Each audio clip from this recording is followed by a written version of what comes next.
For the eighth time in 21 games, the Penguins squander a 2-goal lead, and I believe for the sixth time out of those 8, they ended up not winning the game. The Penguins fall 3-2 in overtime to the Tampa Bay Lightning. Yes, another one. They did it again, and, well, if there's any consolation, at least in this case, just felt like a much better team. Maybe not a much better team, but a better team.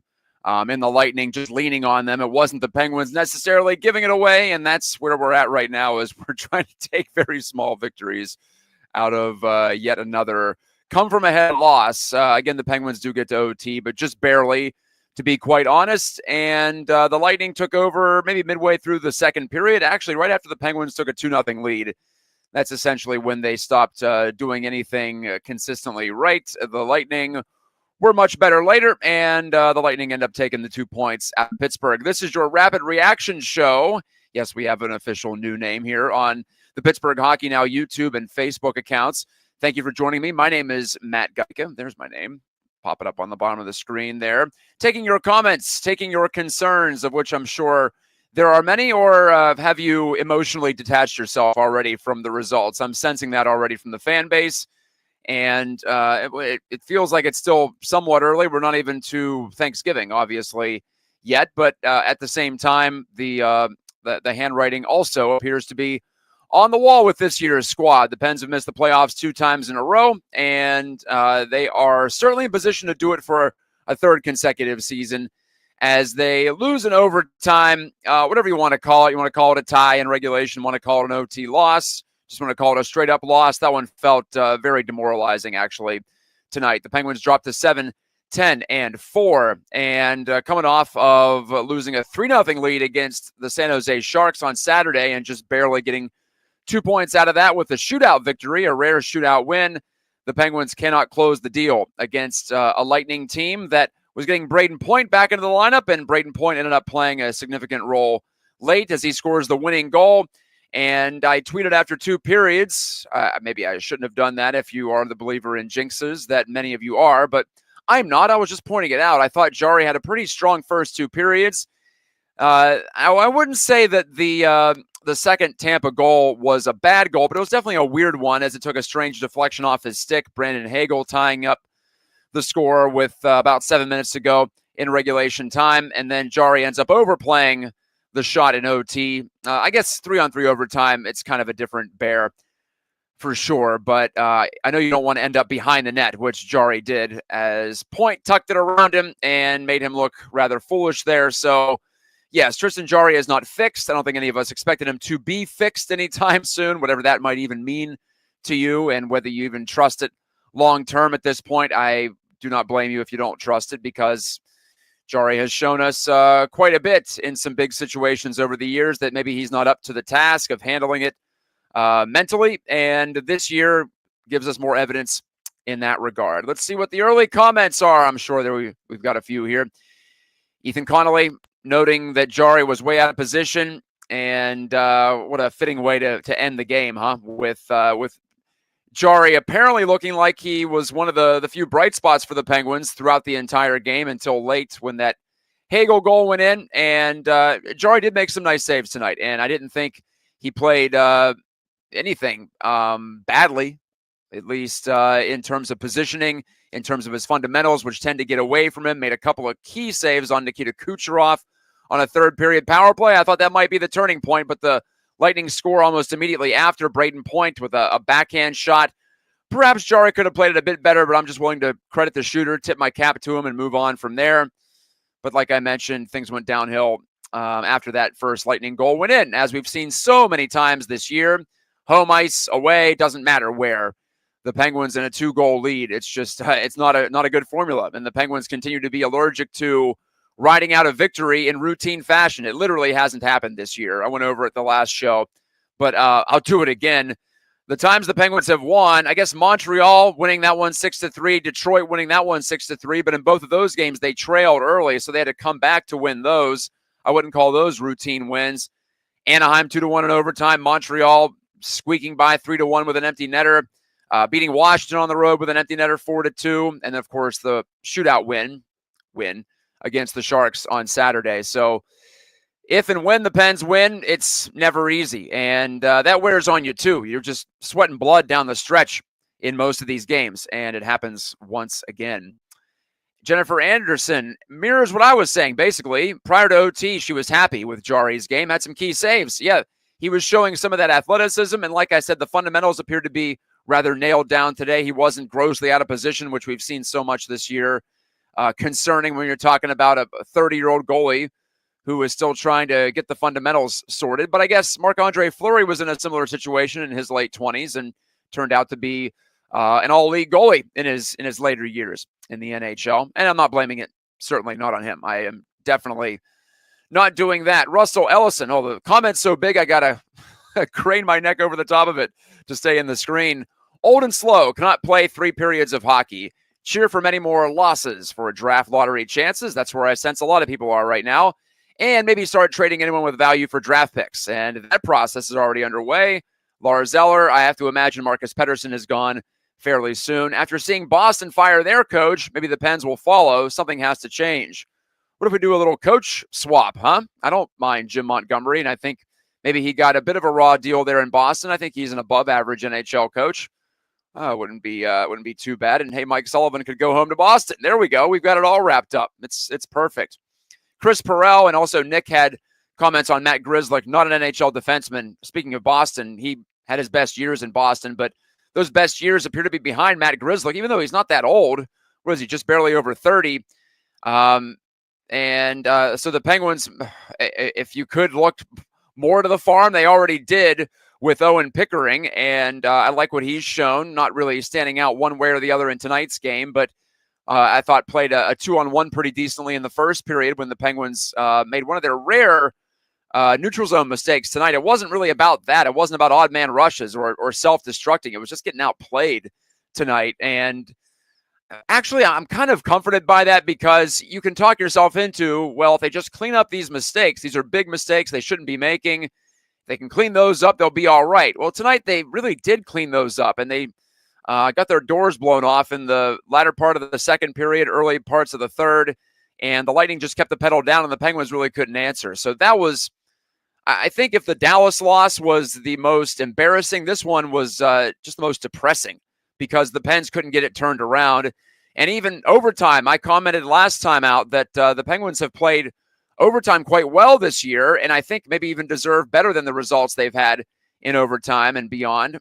But tonight they barely touched the puck in OT, and when they did, they didn't get any serious scoring chances. That was more of a last 2 or 3 years overtime experience for the Penguins. We've been used to seeing that where they get out puck possessed and they end up wearing out because you can't chase forever in 3-on-3. And I think that more than anything is what happened. Even Sidney Crosby looked like he was out of gas.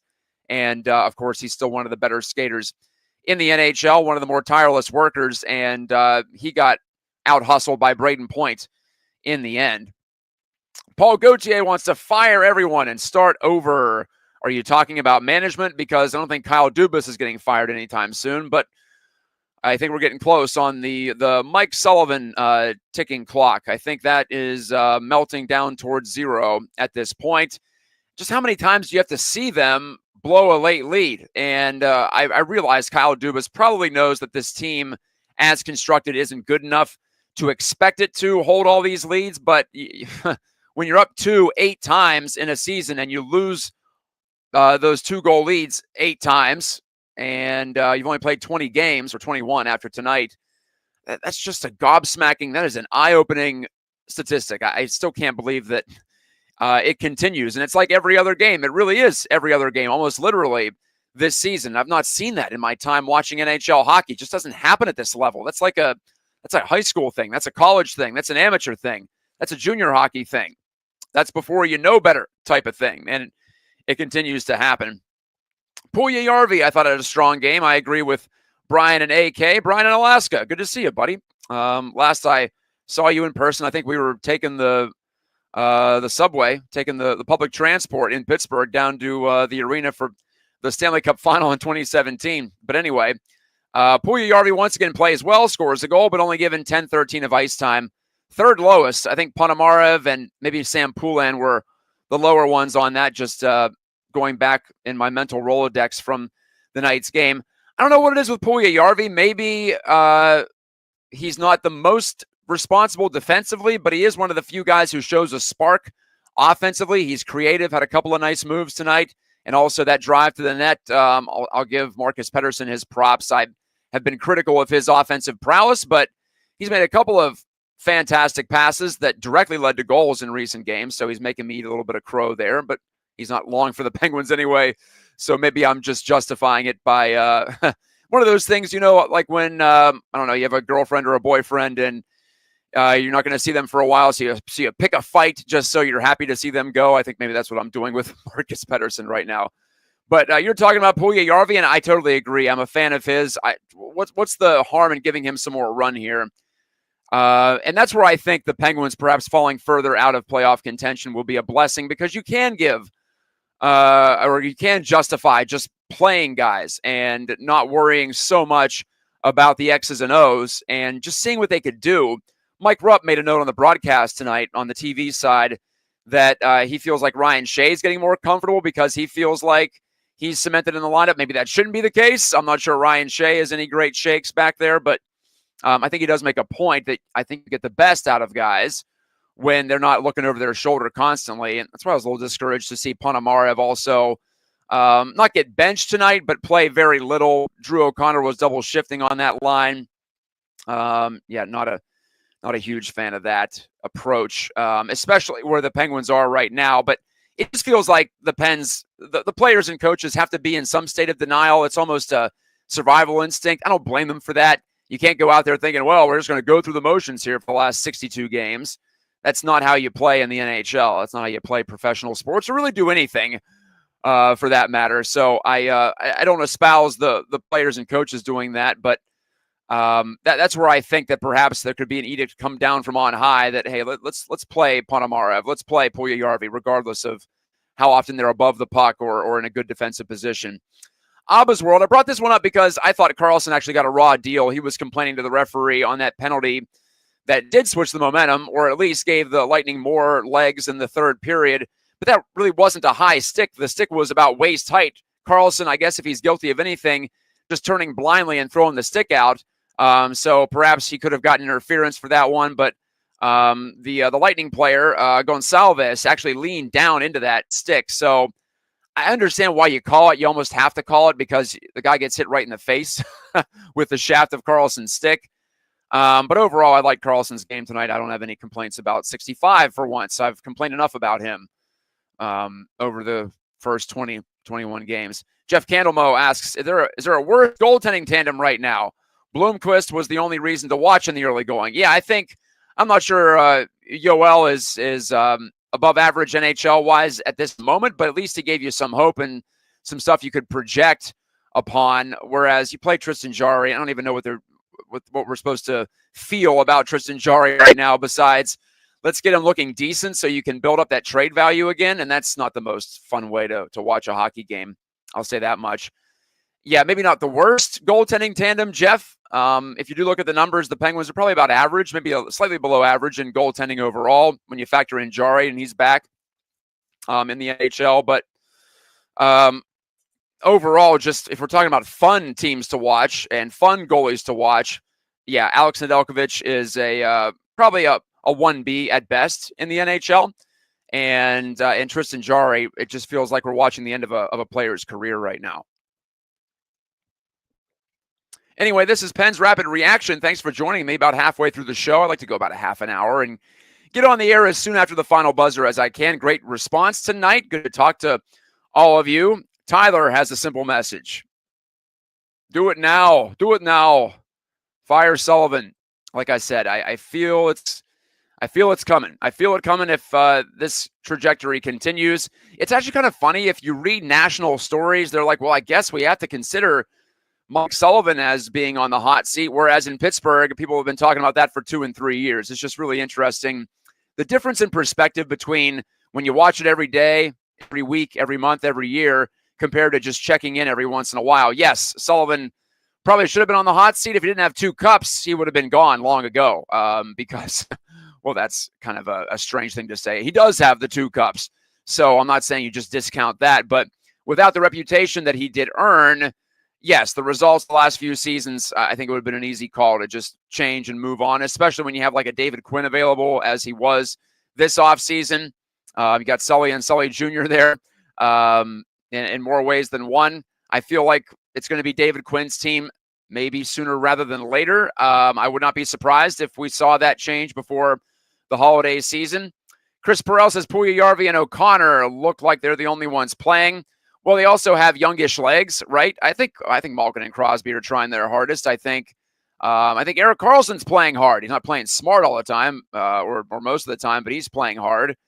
But that's why I like seeing Ponomarev up, because he could bring some energy and some crispness to their game that really only comes with young legs at this level. You get worn down in this league over the years. It's just natural. It's a young man's game. It's a quick man's game. That's why I think Sam Poulin isn't going to last very long. He looks like he's got an NHL mind, perhaps, but AHL legs. I just don't feel like Sam Poulin is long for this level, but I also agree with giving him a look at least and giving him an opportunity. Norvell says, Jim Montgomery, anyone? Yeah, I just mentioned that. I think that would be quite convenient, wouldn't it, to let Sullivan go, bring in Montgomery, and then I wouldn't be surprised if the Bruins went ahead and swooped in and grabbed him. He also mentions, Norvell does, they are not going to beat Winnipeg. It might be after the homestand. Yes, this is a tough stretch as well, so I'm not expecting the results to pick up by any means. They've got Winnipeg on Friday. Utah, which is an interesting squad. They come in on Saturday. They score a lot. They give up a lot, so might play right into the Penguins' hands. Could be the kind of team they could look pretty good against offensively. But then Vancouver in to close the homestand on the traditional night before Thanksgiving game. And then they go to Boston on Black Friday. Boston struggling, so that's no longer the task it once was. But these 4 games at home, counting tonight, against pretty stiff competition. So I'm not expecting the Penguins to suddenly go rising up the standings. Hi, Jamie. I am doing quite well. My kids were out of the house tonight, so my attention was undivided for once. Amazing what that can do when it comes to noticing things during a game. And I do watch as closely as I can, but I have an 8-year-old and a 4-year-old at home. And usually bed and bath is like in the second period. So if I forget stuff in the second period when I'm doing these shows with you, then you know why. Third period is my best period because they're already off to sleep, or at least they should be. But anyway, let me go through some of my notes from tonight's game, because there were some moments. There were some opportunities there to certainly extend that lead, or at least make it a little more comfortable. Sidney Crosby hitting the goalpost off the setup from Rickard Rakell. That would have been a sweet number 600, would it not? The Penguins played the first, 25, 30 minutes like the superior team, but either they ran out of steam or ran out of will, or I don't know what, because the Lightning then just leaned on them from there. And the Penguins didn't have much in terms of a pushback, didn't have much in terms of an answer. And I think whoever it was that mentioned, it's just they're an old team, and they're not going to be able to sustain pressure against a pretty quality foe still in Tampa. I know they don't have Steven Stamkos anymore, but they add Jake Gensel. It was also fun to see Jake Gensel again, even though he's wearing the wrong colored jersey. Jake's the kind of guy where, like, I watch a game like tonight and I think Jake Gensel didn't really do too much, but no, wait, he tipped a puck off the crossbar and could have easily had a goal. He's the kind of guy who you give him one little opening, one small opportunity, and he'll make you pay. And that's what was always fun about Gensel, is he makes the most out of his frame, which is slight, and his athletic ability, which is totally fine. He's a great athlete compared to you or me, but when you talk about, say, strength and explosiveness, he doesn't quite have it at the level a lot of guys do in the NHL, but he's a smart player and so deft with that stick, so skilled, and really the perfect kind of coach's son hockey player, I would say. Not saying all coaches' sons don't have outstanding athletic ability, but I feel like Gensel fits that stereotype very well, and it's just a pleasure to watch him play. So, excuse me, I will say that much. Rickard Rakell had a good game. First goal in 9, I believe it was. First point in a few as well. He's an interesting player, and I hope he keeps it up, because I think he might be a candidate to get traded as well, and I think he could actually bring something back decent because of his pedigree, being a multi-time 20-goal scorer in this league. We've seen what he can do in Pittsburgh when paired with good players. He's never looked more dangerous in Pittsburgh than when he's with Crosby and Malkin. And so perhaps he makes sense for a top-of-the-table team looking for a little more offensive punch. I know he would make sense in that case. Right-handed shot. We saw it in the second period, the power play one-timer.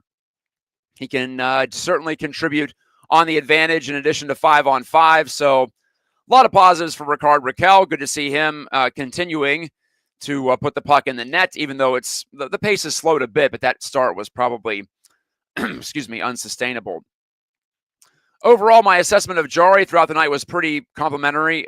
So there was that for a while. It's just where it ends in a very unsavory fashion for him and the Penguins, and that type of a loss can break your spirit as a player. It's really tough when you feel like you're playing hard, but you're just not making any headways. And the Penguins were certainly swimming upstream in the latter half of that game.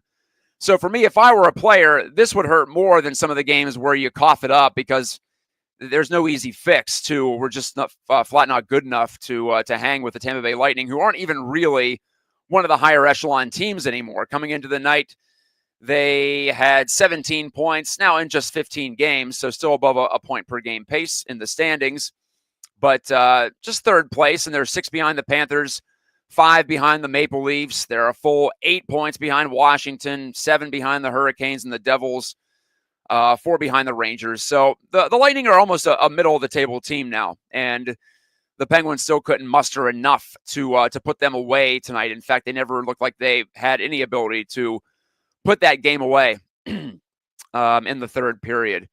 Let's see, any other comments? We've got Jeffrey Curry. He often sends us a few notes here, so thank you, Jeffrey. I don't think trading the team away is the answer. Well, no, you can't trade the team away. It's just, it'll come in bits and pieces. Like I said, I think Pettersson's the next to go.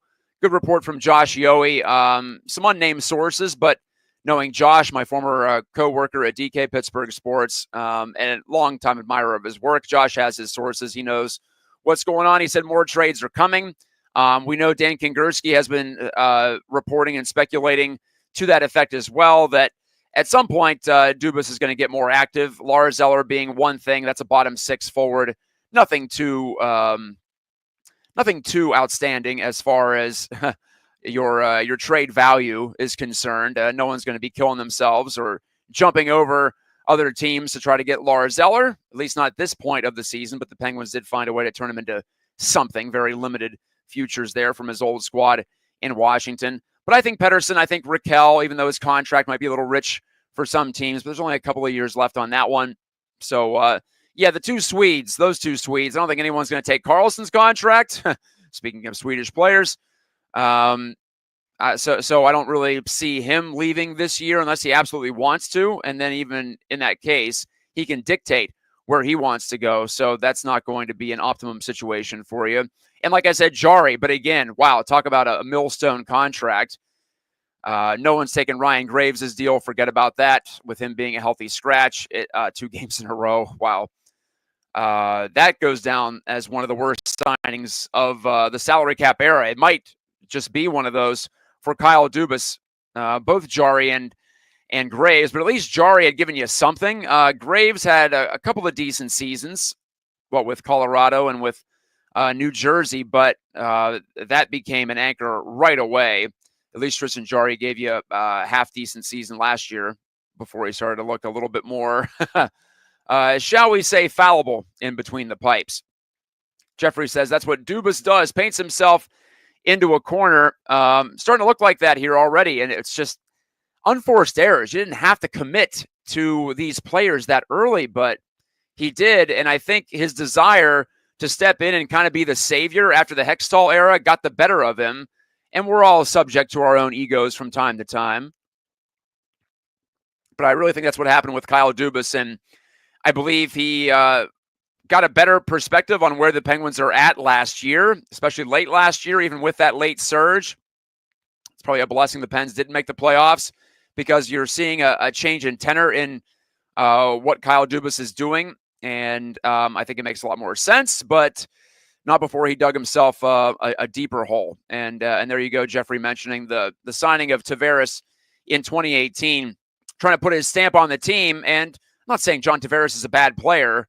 It's not the same case as it is here, where the guys that Dubas signed immediately turned into pumpkins. But I think we all knew that Tavares was not a top of the line, not an elite generational type player, and the Leafs gave him a big time deal there. And it looks like that. Well, it's not a look matter. It's a matter of reality. It has limited the Leafs' ability to flesh out around that core and perhaps give them a better chance of advancing in the playoffs. Yeah, Tavares is a good player, but he's not going to be a consistent difference maker. He's certainly not on the par of Austin Matthews or even a Mitch Marner, in my opinion, or even a William Nylander. I think maybe he's right. He was right there, but remember, when you make these big signings, you're paying for a player's decline, and you do have to, quote, overpay to get a big free agent at times. You got to take some risks, but I'm not sure that was the right risk there.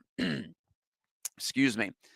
Let's see here. Abba's World says, what do you think the return will be for Pettersson? If he keeps this up, maybe a couple of second-round picks. I'm just not sure a first-round pick comes for Pettersson, but a couple of number twos could be all right. I just want to get something for him because he has value, and I think teams are going to be after him. So I think there could be a chance for a bit of a bidding war on a Marcus Pettersson, and I wouldn't blame teams because I think he's a solid middle pairing guy.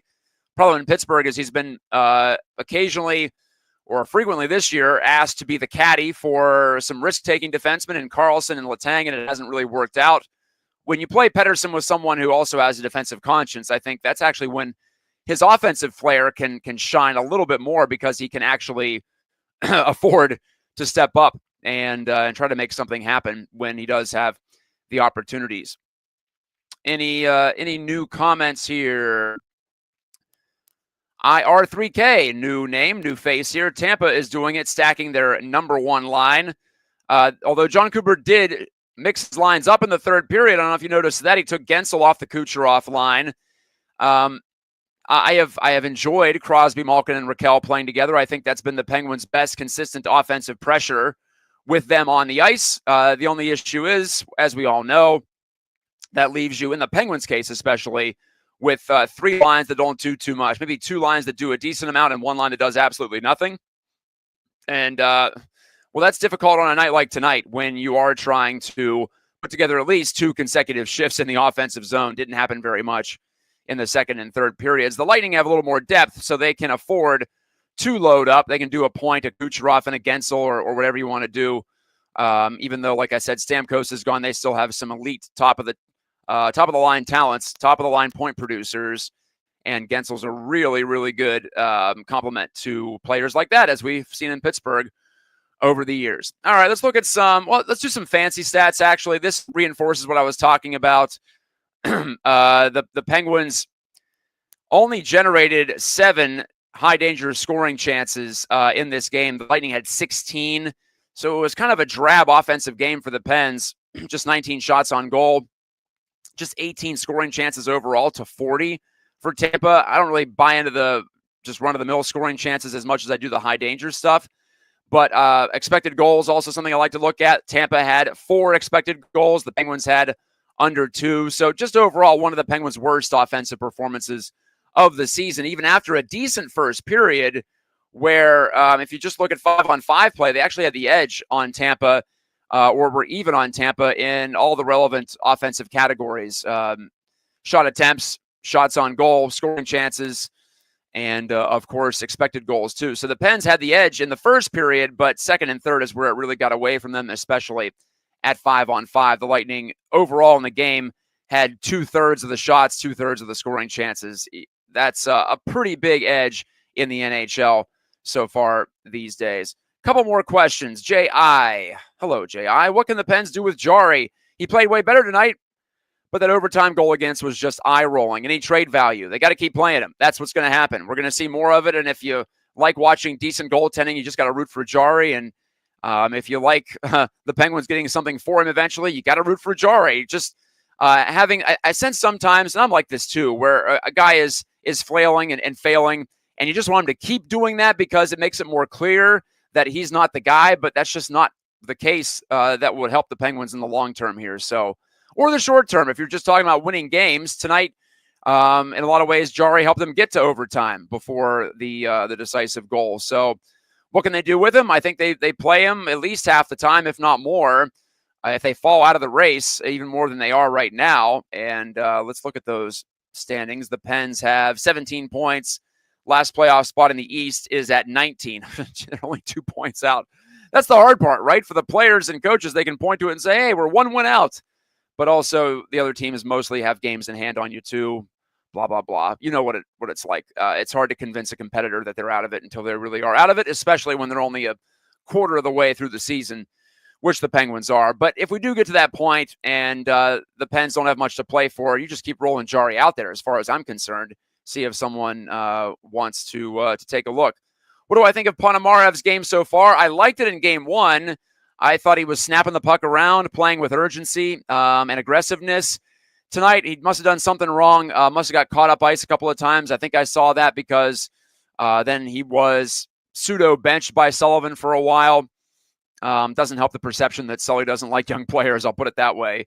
Not that he should be concerned about perception, but just saying. And I'm just saying that I would continue to play him because I like the energy that he brings. Norvell has a pipe dream here. Maybe not a pipe dream. To Edmonton for Stuart Skinner, back to Jarry's junior home. He played for the Edmonton Oil Kings of the Western Hockey League way back when. Won a championship there. Maybe kind of a new scenery, a fresh approach type of look there, Norvell. I don't mind that idea, right? Because Skinner is much maligned in Edmonton as well, despite helping them get to the Stanley Cup final. Remember, he was replaced in the playoffs at least once in the West final against Dallas before being put back in.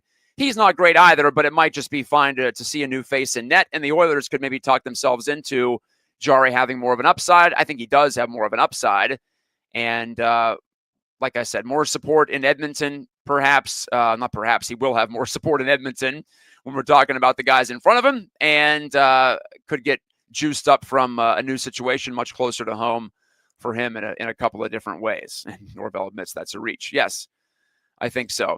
All right, let's call it a night. Thank you so much. Great feedback this evening. Yes, another one. DJ Khaled type of situation for the Pens. They blow their 8th 2-goal lead of the season, and they fall in OT 3-2 to the Tampa Bay Lightning. A couple reminders before I go. You can support Pittsburgh Hockey Now on Facebook by sending stars. Stars help us maintain the most and best hockey content out there on the Penguins. And also like and subscribe our YouTube channel if you're watching there, or if you're not, just visit Pittsburgh Hockey Now on YouTube. My name is Matt Gajtka. Let me pop that up on the old screen there for you, too. You can follow me on social media. I'm on X. I'm on Threads, I guess. Yeah, I am. I'm on Instagram. Not on TikTok yet. I am on Facebook, too. So great chatting with all of you. Thank you for joining me. Good night. God bless. I won't be with you on Friday, perhaps Saturday, though, after the game against the Utah Hockey Club. But you're on your own against the Winnipeg Jets, and maybe that's for the best. See you then.